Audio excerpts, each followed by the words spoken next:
Hello everyone, स्वागत है आप सभी का मेरे यूट्यूब चैनल पे। मैं हूं आपका दोस्त अमित और स्वागत करता हूं एडू भाई क्लासेस पे।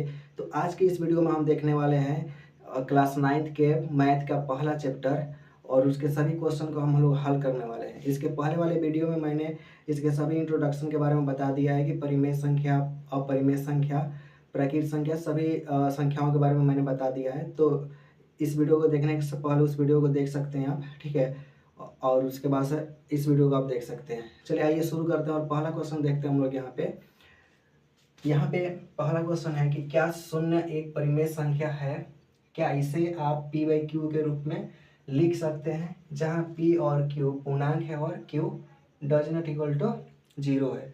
तो आइए देखते हैं कि इसको हम लोग जीरो को पूछ रहे हैं। तो देखिए यहाँ पे क्या है, जीरो है, ठीक है। पूछ रहे हैं कि जीरो क्या ये परिमेय संख्या है कि नहीं है, और इसको p बाई क्यू के रूप में लिख सकते हैं कि नहीं लिख सकते हैं। तो देखिए जीरो है तो जीरो को हम 0/1, 0/3, 0/5, 0/7 इस तरह से हम लोग क्या कर सकते हैं, लिख सकते हैं।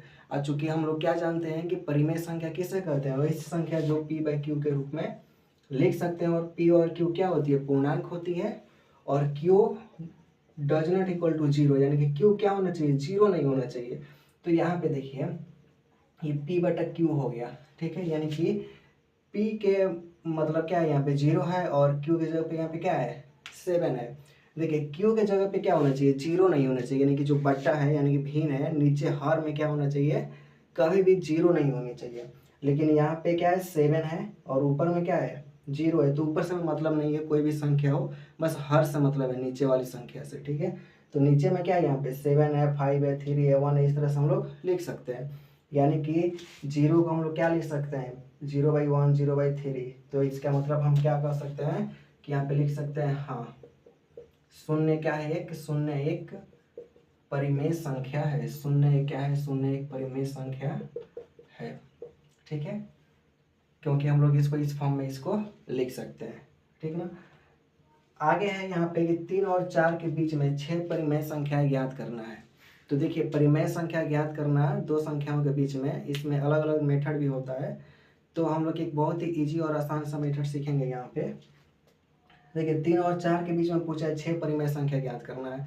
चूँकि देखिए हम लोग अलग अलग संख्या क्या करते हैं, जूम करके निकालते हैं, तो आपका आंसर और मेरा आंसर क्या हो सकता है, अलग अलग हो सकता है। और किताब वाला आंसर भी क्या हो सकता है, अलग हो सकता है। तो ये वाला देखते हैं हम लोग, 3 और 4 के बीच में 6 परिमेय संख्या ज्ञात करना है। तो देखिए बहुत ही ईजी है, क्या करेंगे, 6 परिमेय संख्या निकालना है। यानी कि n बराबर क्या है, 6। n बराबर क्या है, यहाँ पे 6 है। तो इसमें हम क्या कर देंगे, इसमें +1 कर देंगे। क्या कर देंगे, इसमें +1। यानी कि n बराबर क्या हो जाएगा, 6 + 1 इक्वल टू क्या हो जाएगा, अब n बराबर 7 हो जाएगा। यानी कि 1 क्या कर देंगे, हम लोग 1 जोड़ देंगे।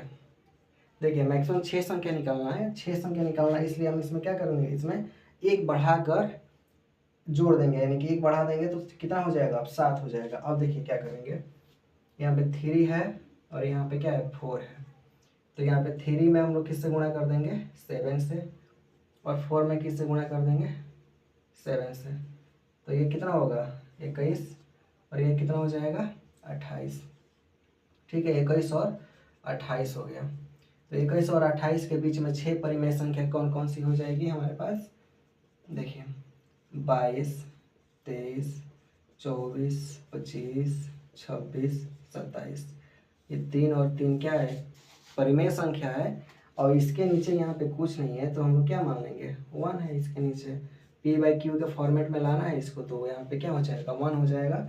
ये 1 नहीं भी लिखेंगे तो ये क्या है, ये परिमेय संख्या के ही फॉर्म में परिमेय संख्या ये है, ठीक है। 22, 23, 24, इस मेरा आंसर आपका आंसर क्या हो सकता है, अलग हो सकता है, ठीक है। तो इसमें ज़्यादा लोड लेने की ज़रूरत नहीं है, ठीक है ना। चलिए अगला क्वेश्चन हम लोग देखते हैं। 3 नंबर क्वेश्चन क्या कह रहा है कि 3/5 और 4/5 के बीच में निकालना है परिमेय संख्या है।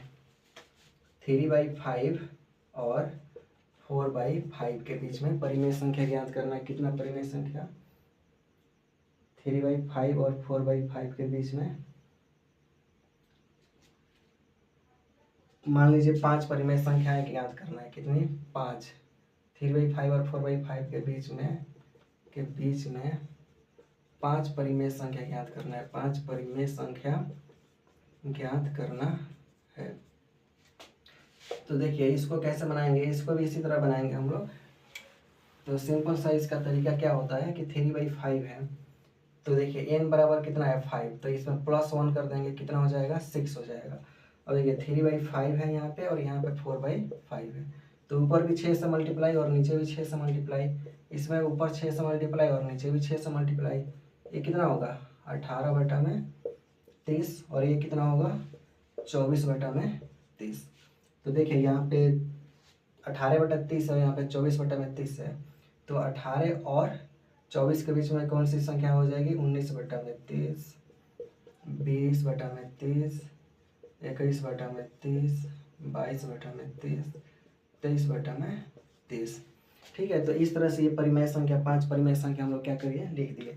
देखिए दो संख्याओं के बीच में अनंत रूप से अनगिनत परिमेय संख्याएं होती है। ठीक है, तो देखिए यहाँ पे इसमें हम 10/10 से मल्टीप्लाई भी कर सकते हैं, 10 से दोनों में मल्टीप्लाई कर सकते थे हम लोग। ठीक है, तो देखिए यहाँ पे ये वाला आंसर क्या होगा, यहाँ पे इसका इतना आ गया। ठीक है, मैं बार बार कर रहा हूँ कि आपका आंसर मेरा आंसर क्या हो सकता है, अलग हो सकता है। ठीक है, आगे कह रहा है, आगे 4 नंबर क्वेश्चन में क्या है कि 4 नंबर कहता है क्वेश्चन, 4 नंबर क्वेश्चन कहता है कि प्रत्येक प्राकृत संख्या एक पूर्ण संख्या है। प्रत्येक प्राकृत संख्या एक पूर्ण संख्या है। तो इसका सही जवाब क्या हो जाएगा, बोला इसमें पूछा है कि सही है कि गलत है, कारण ही बताना है। तो प्रत्येक प्राकृत संख्या एक पूर्ण संख्या है कि नहीं है, तो प्रत्येक प्राकृत संख्या क्या होता है 1 2 3 4 5 6 7 8, यही होता है प्राकृत संख्या, नेचुरल नंबर। ठीक ना, तो इसका मतलब क्या है, ये वाला पूर्ण संख्या है, ये सब क्या है पूर्ण संख्या, क्योंकि पूर्ण संख्या क्या होती है, इसमें प्राकृत संख्या में 0 आ जाएगा, तो प्राकृत संख्या में देखिए पूर्ण संख्या हो गया और इसमें प्राकृत संख्या भी है, इसका मतलब क्या है प्रत्येक प्राकृत संख्या एक पूर्ण संख्या है, यानी कि ये वाला क्या है सही है। यहाँ पे क्या लिख देंगे, सत्य लिख देंगे। ठीक ना, अगला क्वेश्चन है यहाँ पे कि प्रत्येक पूर्णांक संख्या, अगला क्वेश्चन क्या है यहाँ पे, प्रत्येक पूर्णांक संख्या एक पूर्ण संख्या होती है, एक पूर्ण संख्या होती है। तो देखिए पूर्णांक में क्या आता है, पूर्णांक में आपका माइनस वाला आ जाएगा, 0 आ जाएगा, 1 2 3 आ जाएगा, ये सभी पूर्णांक में क्या होता आता है। और पूर्ण संख्या क्या होता है 0 1 2 3 4 5 ये। ठीक है, तो देखिए तो प्रत्येक पूर्णांक संख्या एक पूर्ण संख्या होती है, तो इसका जवाब क्या होगा, नहीं, ये क्या है फॉल्स है, ये क्या वाला क्या है फॉल्स है, क्योंकि देखिए यहाँ पे क्या आ रहा है निगेटिव वाला भी आ रहा है, इसलिए क्या है प्रत्येक पूर्णांक संख्या एक पूर्ण संख्या नहीं है। ठीक है, अगला क्वेश्चन है प्रत्येक परिमेय संख्या एक पूर्ण संख्या होती है। प्रत्येक परिमेय संख्या एक पूर्ण संख्या होती है, एक पूर्ण संख्या होती है। यहाँ पे कह रहा है क्या, प्रत्येक परिमेय संख्या एक पूर्ण संख्या होती है, प्रत्येक परिमेय संख्या एक पूर्ण संख्या होती है। तो परिमेय संख्या क्या होती है, जो p/q के फॉर्म में होती है। ठीक है, तो अब पूर्ण संख्या क्या होती है, पूर्ण संख्या यहाँ पे 0 1 2 3 4 5 6 7 8 9 ये सभी क्या होती है यहाँ पे पूर्ण संख्याएं होती है। ठीक है, तो पूछ रहा है कि क्या परिमेय संख्या, प्रत्येक परिमेय संख्या एक पूर्ण संख्या होती है। तो परिमेय संख्या का मतलब क्या है, -2/3, ये भी क्या है परिमेय संख्या है -2/3। तो क्या ये पूर्ण संख्या में आएगा, पूर्ण संख्या में आएगा, नहीं आएगा, इसका मतलब क्या है ये भी क्या है असत्य है, यानी कि ये भी क्या है फॉल्स है। आई होप कि ये वीडियो आपको बहुत अच्छा लगा होगा और सभी क्वेश्चन आपको समझ में आए होंगे। ठीक है, ऐसे ही आपको सभी चैप्टर्स के सॉल्यूशन मिलते रहेंगे। वीडियो अच्छा लगा हो तो चैनल को सब्सक्राइब करें, लाइक करें। ठीक है, थैंक यू।